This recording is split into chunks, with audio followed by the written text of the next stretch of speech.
بسم اللہ الرحمن الرحیم نحمده ونصلی علی رسولہ الکریم اما بعد فاعوذ باللہ من الشیطان الرجیم بسم اللہ الرحمن الرحیم یا ایہا الذین آمنوا کتب علیکم الصیام کما کتب علی الذین من قبلکم لعلکم تتقون صدق اللہ العظیم وقال النبی صلی اللہ علیہ وسلم الصوم جنۃ یستجن به العبد من الشیطان او کما قال علیہ الصلاۃ والسلام۔ اللہ رب العزت کا احسان اور کرم ہے کہ اللہ تعالیٰ نے ہم سب کو ایمان کی دولت عطا فرمائی۔ اللہ تعالیٰ نے ہم سب کو اپنے فضل و کرم سے ماہ رمضان المبارک عطا کیا۔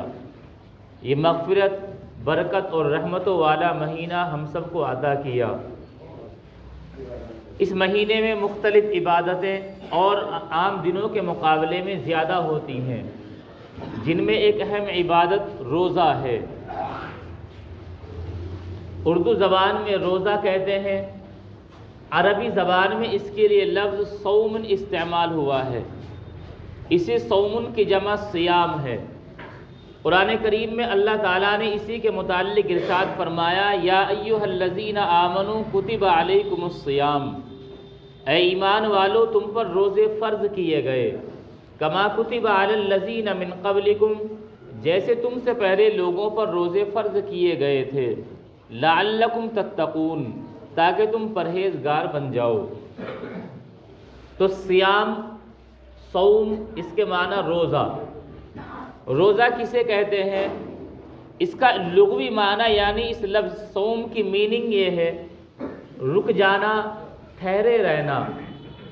کسی بھی چیز سے کتنے ہی وقت کے لیے آدمی رکا رہے، لغت میں اس کو صوم کہا جاتا ہے، لیکن شریعت میں صوم کہا جاتا ہے۔ عام تعریف جو کی جاتی ہے وہ تو یہ ہے کہ کھانے پینے اور جماع سے رکنا، اور بعض مفسرین نے اس کی اور مزید جامع تعریف فرمائی کہ حرام اور مکروہات کو چھوڑنے کے ساتھ ساتھ کچھ حلال چیزیں یعنی کھانا پینا اور جماع سے رکنا۔ اس تعریف سے یہ بات واضح ہو جاتی ہے کہ صرف کھانا پینا یا بیوی کی ملاقات چھوڑنے ہی کا نام روزہ نہیں ہے۔ یعنی آدمی نے کھانا پینا چھوڑا تو گویا کہ صرف پیٹ کا روزہ رکھا، یا اسی طریقے پر بیوی سے ملاقات دن میں نہیں کی تو ایک شرمگاہ کا روزہ ہوا۔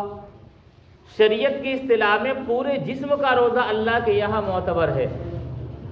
وہ روزہ ایسا ہو کہ جس میں آنکھ کا بھی روزہ ہو، کہ غلط چیزوں پر نگاہ نہ ہو، بد نظری نہ ہو تو آنکھ کا روزہ، اپنی زبان سے کچھ غلط نہ بولا جائے، غیبتیں نہ کی جائیں، کچھ غلط الفاظ جو شریعت میں صحیح نہیں وہ ایسی چیزیں نہ بولی جائیں تو زبان کا روزہ۔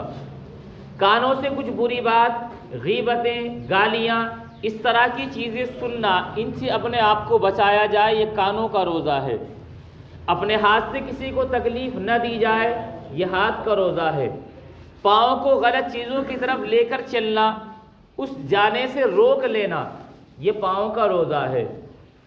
حرام چیزوں کے کھانے پینے سے اور دن میں حلال چیز سے بھی رک جانا، یہ پیٹ کا روزہ ہے۔ بیوی سے ملاقات جو حلال ہے اس سے بھی رک جانا، یہ شرمگاہ کا روزہ ہے۔ گویا کہ صرف کھانا پینے سے رک جانا ہی روزہ نہیں، بلکہ جسم کے ایک ایک عضو کا روزہ ہو۔ جسم کی ہر چیز، اسی جامع تعریف سے پتہ چلتا ہے کہ تمام حرام اور مکروہات سے رکنے کے ساتھ ساتھ کچھ حلال چیزیں، کھانا پینا اور جماع، ان سے رک جانا، اس کو روزہ کہا جاتا ہے۔ اسی سے بات سمجھ میں آتی ہے جو روزے کے 4 مقصد ذکر کیے گئے، اگر اس تعریف پر عمل کیا جائے کہ حرام چیزیں اور مکروہ چیزیں ان سے بھی رکا جائے، اور ان سے رکنے کے ساتھ ساتھ پھر کھانے پینے سے رکا جائے، تب روزے کے جو مقصد اللہ تعالیٰ نے ذکر کیے ہیں یقیناً وہ حاصل ہو سکتے ہیں، اور وہ مقصد حاصل ہی تبھی ہوں گے جب ان چیزوں سے بھی رکا جائے۔ ورنہ ایک آدمی کھانے پینے سے تو رک جائے، بیوی سے ملاقات سے رک جائے، لیکن وہ غیبتیں کرے، گالیاں دے، یا کسی کی غیبتیں سنے، اپنے ہاتھ سے کسی کو تکلیف دے، تو ایسے روزے سے وہ مقصد حاصل نہیں ہوتا جو اللہ تعالیٰ نے قرآن کریم میں بیان فرمایا۔ 4 مقصد بیان فرمائے۔ پہلا مقصد یہ ہے لعلکم تتقون، اسی آیت میں جو بیان فرمایا، تاکہ تم متقی اور پرہیزگار بن جاؤ۔ متقی اور پرہیزگاری، اس کو آسان انداز میں ہم اس طرح سمجھ سکتے ہیں، اللہ نے انسان کے اندر ہر طرح کی فطرت رکھی ہے، اچھے کام کرنے کا بھی دل کرتا ہے، برے کام کرنے کی بھی طبیعت چاہتی ہے، کبھی ایک طبیعت دوسری پہ غالب آ جاتی ہے، اور اسباب مہیا ہیں۔ انسان کی فطرت ہے کہ برائی کی طرف اس کی طبیعت چلتی ہے، لیکن انسان اللہ تعالیٰ کے خوف سے، برائی سے اس کو اپنے نفس کو روک لے، یہی تقویٰ ہے۔ مثال کے طور پر روزے کی حالت ہے، گرمی کی دوپہر ہے، پانی کھول کر دیکھا تو تازہ اور ٹھنڈا آ رہا ہے، غسل خانے میں روزے دار تنے تنہا غسل کر رہا ہے، اس نے منہ میں پانی لیا کلی کرنے کے لیے، منہ میں پانی تھا، طبیعت چاہ رہی تھی کہ اس پانی کو اندر کر لے، لیکن اس نے صرف اور صرف اللہ کے ڈر کی وجہ سے اس پانی کو باہر تھوک دیا، اس کی کلی کر دی، تو اسی کو تقویٰ کہا جاتا ہے۔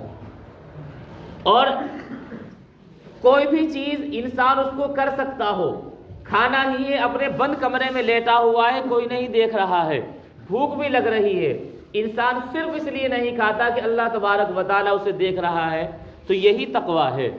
اور جب مسلسل اس کو 1 دن نہیں، 2 دن نہیں، پورے مہینے جسم ہر وہ کام جسے طبیعت چاہ رہی ہو، دل کر رہا ہو، وہاں کوئی رکاوٹ بھی نہ ہو، پھر انسان پورے مہینے اللہ کے خوف کی وجہ سے ان چیزوں کو چھوڑ دے، تو گویا کہ اس کو تقوی کی صفت اس کے اندر آتی جا رہی ہے۔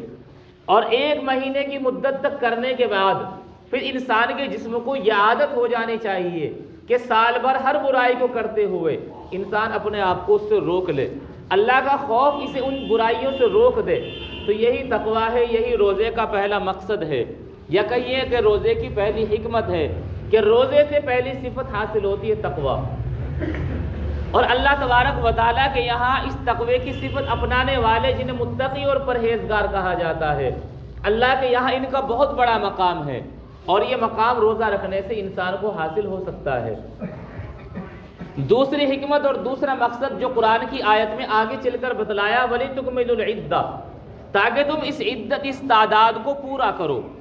یعنی روزے میں یہ نہیں کہ 1 آدھ دن تو اللہ کا خوف پیدا کیا اور 1 آدھ دن کے بعد وہ چھوڑ دیا، یا جب تک چیزیں اپنے مزاج کے مطابق ہوتی رہی تو یہ اللہ کا خوف رہا، جس دن مزاج کے خلاف کوئی چیز ہو گئی تو بس یہ کہہ کے چھوڑ دیا، جب اللہ نے ہماری بات نہیں سنی لہٰذا ہم بھی روزہ توڑ دیتے ہیں۔ تو فرمایا اس والی صفت کو پورے مہینے کی جو مدت ہے اس تک پورا کرنا ہے، تاکہ 1 مہینے کی مدت تک کسی عمل پر آدمی جمع رہے، تو یہ اس بات کی ضمانت ہو سکتی ہے کہ آئندہ بھی سال بھر یہ اس برائی سے بچ سکتا ہے۔ اور علماء نے یہی لکھا ہے کہ جو آدمی اپنے سال بھر کی زندگی کو بہتر بنانا چاہے، تقوی والی بنانا چاہے، تو رمضان کے مہینے میں پابندی کے ساتھ اس زندگی کو صحیح گزار لے تو سال بھر اس کے اثرات ظاہر ہوں گے۔ تو دوسرا مقصد کہ اس تعداد کو پورا کرنا ہے، 1 آدھ دن نہیں۔ تیسرا یہ ہے وَلِتُكَبِّرُوا اللَّهَ عَلَى مَا هَدَاكُمْ، تاکہ تم اللہ تبارک و تعالیٰ کی کبریائی اور بڑائی بیان کرو، اس بنا پر کہ اللہ نے تمہیں ہدایت دی ہے۔ جب روزے کی اہمیت کا علم ہو جائے، روزے کے فائدے پتہ چل جائیں، تب روزہ رکھنا تو الگ چیز ہے، اس پر اللہ کا شکر بھی ادا کرنا چاہیے، اللہ کی بڑائی بھی بیان کرتے رہنا چاہیے کہ یہ اللہ کے فضل و کرم سے ہمیں روزہ رکھنے کی توفیق ہوئی، ورنہ ایسے بہت سے لوگ ہیں جنہیں کوئی عذر اور کوئی مجبوری نہیں، پھر بھی اللہ تعالیٰ نے روزہ رکھنے کی توفیق ان سے چھین لی، وہ روزہ نہیں رکھتے، اللہ نے ان سے یہ توفیق چھین لی۔ اللہ نے ہمیں توفیق دی کہ ایمان کی بھی دولت دی، دین کا جذبہ بھی دیا، اور روزہ رکھنے کی توفیق دی، اس پر اللہ کی کبریائی اور بڑائی بیان کی جائے۔ وہ کبریائی اور بڑائی کیا ہے؟ جو علماء نے، جو حدیث شریف کے اندر آیا کہ 4 چیزوں کی کثرت، 2 چیزوں کا کرنا، یعنی لا الہ الا اللہ کی کثرت، اس کو بہت زیادہ پڑھتے رہو۔ لا الہ الا اللہ کا مطلب اللہ کی معبودیت کو بیان کرنا کہ اللہ کے سوا کوئی معبود نہیں، اور محمد الرسول اللہ صلی اللہ علیہ وسلم اللہ کے رسول ہیں۔ اسی طریقے پر استغفار کی کثرت، کہ میں اللہ سے اپنے گناہوں کی معافی مانگتا ہوں، استغفر اللہ ربی من کل ذنب واتوب الیہ، کہا کہ ان کی کثرت کرو۔ ان دونوں چیزوں میں اللہ ہی سے مانگا جا رہا ہے، گناہوں کی معافی بھی اللہ سے مانگی جا رہی، معبود ہونا بھی اللہ کا ذکر کیا جا رہا ہے، تو یہی لتکبر اللہ علی ما ہداکم، اللہ کی بڑائی۔ اور حدیث میں آگے آیا کہ دو چیزوں، جنت کی طلب اور جہنم سے پناہ۔ الفاظ اللہم انی اسألک الجنہ، اے اللہ میں تجھ سے جنت کا سوال کرتا ہوں، اس میں بھی اللہ سے مانگا جا رہا ہے۔ وَأَعُوذُ بِكَ مِنَ النَّارِ، اے اللہ میں آپ سے جہنم سے آپ کی پناہ مانگتا ہوں۔ تو جہنم کی سے پناہ مانگی جا رہی، وہ بھی مانگی جا رہی اللہ سے۔ تو ان چاروں الفاظ میں لا الہ الا اللہ کی کثرت، استغفار کی کثرت، جنت کی طلب اور جہنم سے پناہ، ایک طرف تو حدیث میں ان کی ترغیب دی گئی، ایک طرف آیت کہہ رہی ہے کہ تعظیم اور کبریائی کے الفاظ ان میں پائے جا رہے ہیں۔ اگر اس حدیث پر عمل کیا جائے تو حدیث پر بھی عمل ہوگا اور آیت پر بھی عمل ہوگا، اور انسان ان چیزوں کا سوال کرے تو روزے کی حالت میں یہ قبول ہوگی، تو انسان کا مقام اور روزے دار کا مقام اور بلند ہوگا۔ چوتھی حکمت اور مقصد بیان فرمایا وَلَعَلَّكُمْ تَشْكُرُونَ، تاکہ تم اللہ تبارک و تعالیٰ کے شکر گزار بندے بن جاؤ۔ ایمان کی دولت پر بھی شکر، اللہ نے روزہ رمضان کا مہینہ دیا، اس پر بھی اللہ کا شکر، اللہ نے روزہ رکھنے کی توفیق دی، اس پر بھی اللہ کا شکر، اور اللہ کی نعمتیں ہم سال بھر کتنی استعمال کرتے ہیں، روزے کی حالت میں اس کا احساس یقیناً پیدا ہوتا ہے۔ پھر اللہ تعالیٰ کی کیسی کیسی نعمتیں خاص طور پر رمضان میں آتی ہیں جو سال بھر بھی ہمیں نصیب نہیں ہوتی، ان تمام نعمتوں پر اللہ تبارک و تعالیٰ کا شکر۔ بھوک کا بھی احساس ہو رہا ہے، لیکن عام دنوں میں اللہ کی اتنی نعمتیں ملتی ہیں کہ بھوک کا احساس تک نہیں ہوتا، بھوک لگی فوراً کھا لیا، پھر اللہ کا شکر، تاکہ روزے کی حالت میں جب یہ احساسات پیدا ہوں تو اللہ کا شکر ادا کرنے کی توفیق ملے۔ تو روزے کے 4 مقصد یا 4 حکمتیں بیان فرمائی۔ پہلا یہ کہ اللہ تبارک و تعالیٰ کا خوف اور تقوی پیدا ہو، دوسرا یہ کہ یہ تقوی یا خوف ایک آدھ دن نہیں، تکمل العدہ، یہ پوری تعداد پورے مہینے ہونا چاہیے۔ تیسرا وَلِتُكَبِّرُوا اللَّهَ عَلَى مَا هَدَاكُمْ، اللہ نے ہدایت دی ہے، اس پر اللہ تبارک و تعالیٰ کی کبریائی بیان ہو۔ وَلَعَلَّكُمْ تَشْكُرُونَ، اور اللہ کا شکریہ ادا ہو۔ جب انسان روزہ رکھے گا، اس روزے کے رکھنے کی حالت میں یہ چاروں چیزیں اسے یقیناً حاصل ہو جائیں گی، اور چاروں کے مقام اتنے بڑے ہیں کہ انسان عام عبادت اگرچہ کرتا ہے، کرنی بھی چاہیے، فرض بھی ہیں، واجبات بھی ہیں، لیکن ایک روزے میں یہ چاروں چیزیں اس کو حاصل ہو رہی ہیں۔ جب ایک طرف یہ مقصد ہے روزے کے، صرف یہی نہیں کہ یہیں پر بس کیا، اللہ تعالیٰ نے روزے کے اور فوائد بھی دیے ہیں جو اللہ کے نبی صلی اللہ علیہ وسلم نے جن کو بیان فرمایا، جن کا احساس روزے دار کو ہوتا ہے۔ کئی فائدے روزے کے ہوتے ہیں۔ پہلا فائدہ یہ ہے، جیسے شروع میں ذکر کیا کہ انسان کے اندر ایک قوت نفسانی ہے جس کو شیطانی اثرات کے ذریعے جو پلتی ہے، کہ انسان کی مرضی، کھا لیا، پی لیا، صحبت کرنا، جو بھی انسان کی خواہشات ہوتی ہیں یہ نفسانی خواہشات ہیں۔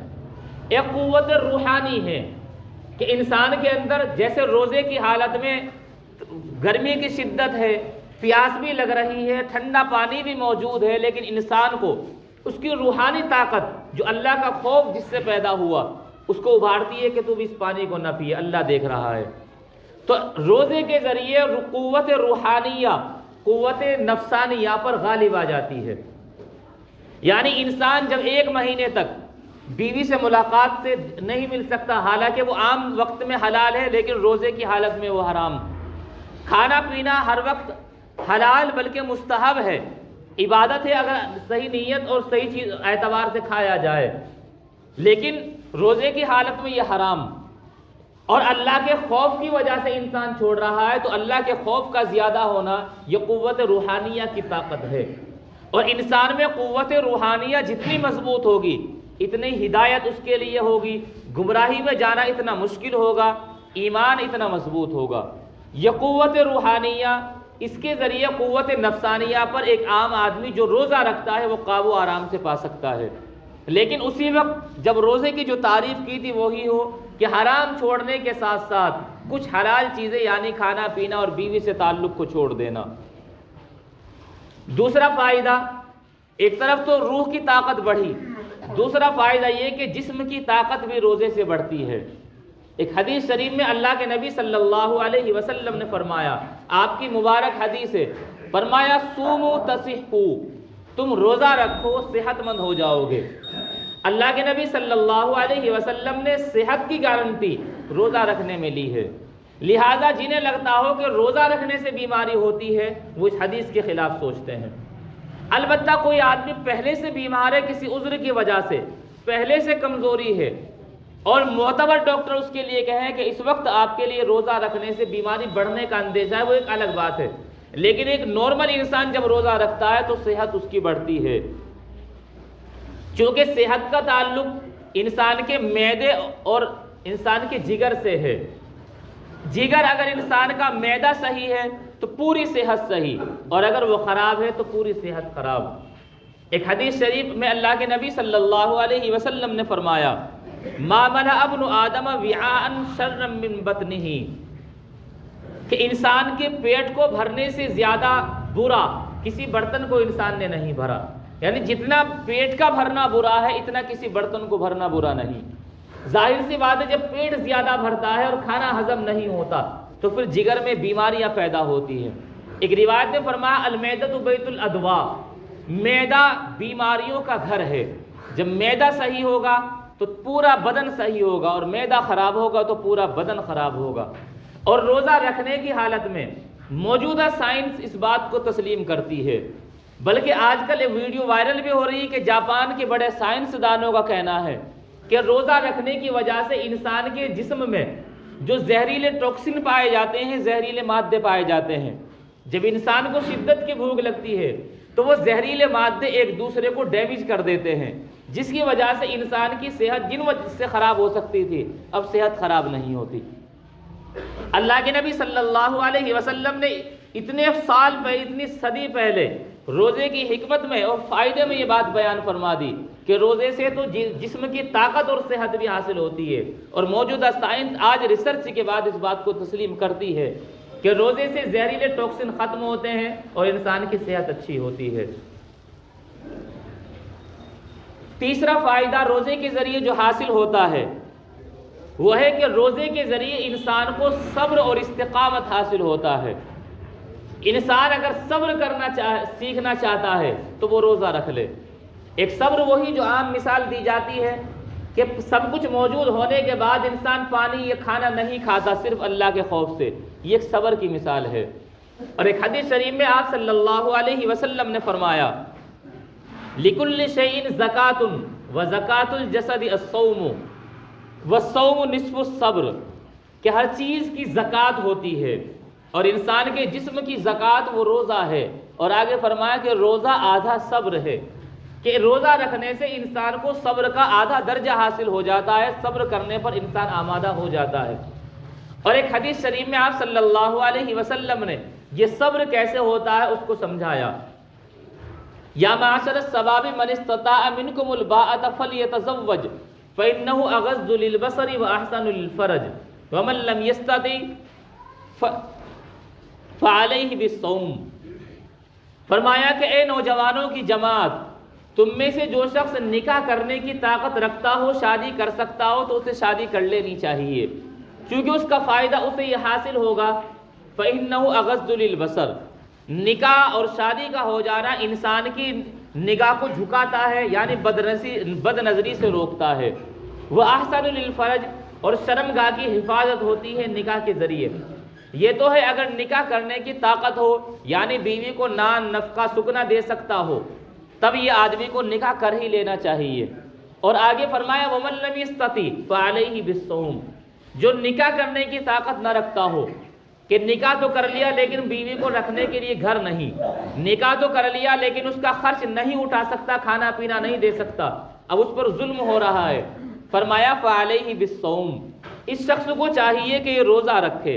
فرمایا فَإِنَّهُ لَهُ وِجَاءٌ، کیونکہ یہ اس کے لیے ایک رکاوٹ ہے، بندش ہے، یعنی جب روزہ رکھے گا تو یہ خواہشات پر کنٹرول کر لے گا۔ تو اس حدیث میں بھی سمجھایا گیا کہ صبر کرنا اگر سیکھنا ہے، جبکہ نوجوان اگر اپنی جوانی پر بھی کنٹرول کرنا چاہے تو وہ روزے کے ذریعے ہی کنٹرول کر سکتا ہے، یہ آپ صلی اللہ علیہ وسلم نے فرمایا۔ اور صبر میں انسان کو کنٹرول ہی کرنا رہتا ہے۔ کسی کا انتقال ہو گیا، کہا جاتا ہے کہ صبر کرو، یعنی اپنے آپ پر کنٹرول کرو، رونا اور اپنے پریشانیوں کا اظہار کرنا، ان سب پر کنٹرول کرنا، ان سے رک جانا، یہی صبر ہے۔ یہ فائدہ روزے کے ذریعے حاصل ہوتا ہے۔ چوتھا فائدہ جو روزے کے ذریعے حاصل ہوتا ہے، جو پچھلی آیت میں بھی ذکر کیا کہ روزے کے ذریعے انسان کو اللہ تعالیٰ کی نعمتوں کا احساس ہوتا ہے۔ جو شام کو افطاری میں ملتی ہیں وہ تو ملتی ہی ہیں، لیکن جب انسان نے روزہ رکھا، بھوک ستا رہی ہے، کھڑا بھی نہیں ہوا جا رہا ہے، اگر گرمی کے روزے ہوں جب انسان لوئیں چلتی ہیں، لیکن اس وقت جب انسان کو احساس ہوا کہ روزے کی حالت میں آج تجھ سے نہیں رہا جا رہا ہے، سال بھر جو اللہ کی نعمتیں استعمال کی، گرمی سردی برسات میں ہر وقت نعمتیں ملتی ہیں، اور آج تجھے نہیں ملی تو تیرے جسم سے نہیں چلا جا رہا ہے، اب احساس یہ ہو کہ اللہ کی کتنی نعمتیں ہیں جو عام دنوں میں اس کمزوری کا، اس بھوک کا احساس نہیں ہونے دیتی۔ فرمایا جاتا ہے تعرف الاشیاء بازدادھا، چیزوں کو ان کی ضد اور ان کے مخالف چیزوں سے پہچانا جاتا ہے۔ بھوک کے ذریعے انسان کو کھانے کی نعمت کا احساس ہوتا ہے، جسے نیند نہیں آتی اسے نیند کا احساس تب ہوتا ہے، نیند کی نعمت کتنی بڑی ہے۔ جو آدمی بیمار ہے اسے صحت کی نعمت کا احساس ہوتا ہے۔ کہا جاتا ہے اگر عورتوں کو اپنے شوہر کی قدر کا احساس کرنا ہو تو بیوہ کے پاس بیٹھنا چاہیے، اور اگر کسی شخص کو بیوی کی اس نعمت کا احساس کرنا ہو تو ایسے شخص کے پاس بیٹھ کر بات کرنی چاہیے جس کے چھوٹے چھوٹے بچے چھوڑ کر بیوی مر گئی ہو، اور وہ بچوں کے لیے کما کر بھی لائے اور بنا کر بھی کھلائے۔ ان نعمتوں کا احساس تبھی ہوتا ہے جب یہ نعمتیں ہم سے چھین لی جاتی ہیں۔ تو کھانے پینے کی ہر طرح کی نعمتیں ہم استعمال کرتے ہیں، لیکن اس کا احساس تب ہوگا جب وہ نعمتیں کچھ وقت کے لیے ہم سے رکی رہیں گی، اور روزے کی حالت میں کھانا پینا انسان نے چھوڑ دیا اللہ کے خوف سے، تب احساس ہوگا وہ نعمتیں کتنی ہم روزانہ استعمال کرتے ہیں۔ جن اللہ کی ان نعمتوں کا احساس کر کے انسان پھر اللہ کا شکر گزار بنتا ہے، اور شکر گزاروں کا مقام یہ ہے کہ اللہ تعالیٰ نے فرمایا لئن شکرتم لأزیدنکم، اگر تم میرا شکریہ ادا کرو گے تو میری نعمتیں اور بڑھتی چلی جائیں گی، میں انہیں اور بڑھاتا رہوں گا۔ اور ایک جگہ فرمایا کہ فاذکرونی اذکرکم واشکروا لی ولا تکفرون، تم مجھے یاد کرو، میرا ذکر کیا کرو، میں تمہیں یاد کیا کروں گا، میں تمہارا ذکر فرشتوں میں کروں گا، واشکروا لی، اور تم میرا شکر ادا کیا کرو۔ شکر انسان تب کرے گا جب اسے ان نعمتوں کا احساس بھی ہوگا، اور اگر کسی کی نعمت اور احسان کا احساس ہی نہ ہو تو اسے شکریہ ادا کرنا نہیں آتا۔ اس صفت پر پہنچانا یہ روزے کے ذریعے حاصل ہوتا ہے۔ اسی طریقے پر روزے کا ایک فائدہ یہ بھی حاصل ہوتا ہے کہ روزے کے ذریعے غریبوں اور مسکینوں کی تکلیفوں کا احساس ہوتا ہے۔ ہمیں اللہ نے اتنی نعمتیں دی ہیں، ہر چیز ہر وقت حاضر رہتی ہے اللہ کے شکر سے۔ اب اسی معاشرے میں، اسی سماج میں ہمارے بہت سارے بھائی غریب بھی ہیں، ایسے بھی ہوتے ہیں کہ جن کے بچے ایک نعمت کے لیے کئی دن ماں باپ سے ضد کرتے ہیں، اور پھر بھی وہ ان کی اس ضد کو پورا نہیں کر پاتے۔ بہت سے بچے گھر میں گوشت بننے کی ضد کرتے ہیں، لیکن ماں باپ انہیں نہیں ضد پوری کر پاتے، ویسے ٹال مٹول کرتے ہیں تاکہ بچوں کو احساس بھی نہ ہو۔ ہمیں یہ نعمتیں ملتی ہیں، اب ہم نے رمضان کے مہینے میں بھوک کی شدت میں کھانے پینے سے رکے۔ اب یہ خیال بھی ضرور آنا چاہیے جن لوگوں کو سال بھر اس طرح نعمتیں نہیں ملتی انہیں کیا احساس ہوتا ہوگا، اور ہمیں اللہ نے اتنی نعمتیں دی۔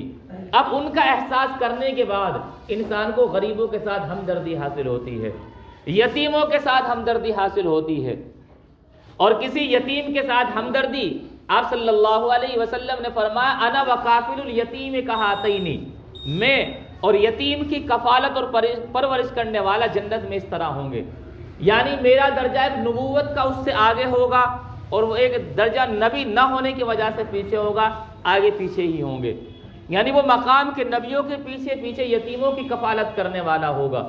اور یتیم کی کفالت انسان تب کرے گا جب اس کی یتیمی کا اس کی غریبی کا، اس کی مسکینی کا احساس ہو۔